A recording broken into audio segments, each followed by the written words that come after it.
It's always kind of fun to do a show that's been mounted before because there's some history, and you've got designers that have done it before, you've got a stage management that's done it before, occasionally you've got some similar actors.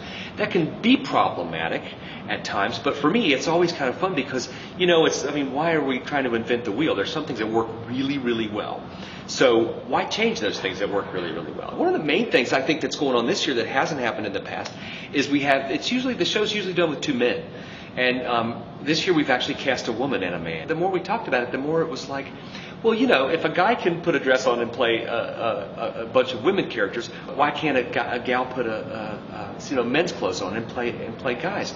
And I thought, well, what the heck? So, it's actually worked out really, really well, and I think it's actually very fun, and it's going to bring a new energy to the play and a new kind of take on things. One of the actors has done Greater Tuna before. So he brought some interesting history.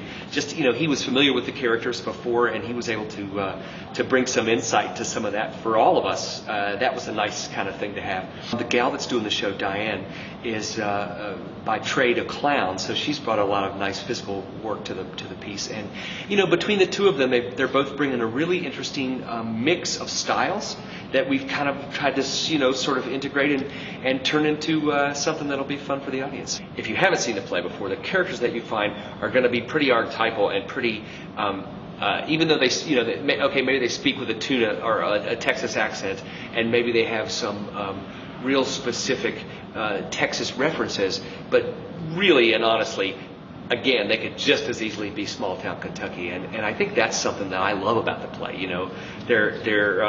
Those characters exist all over this country, and people are going to recognize those people. They're totally going to recognize those people.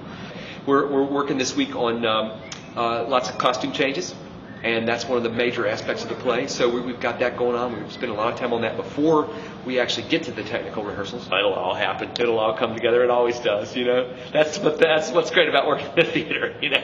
Even if it's chaos, utter chaos, when the audience sits down in the seats, everything falls into place. It's magic. It's magic.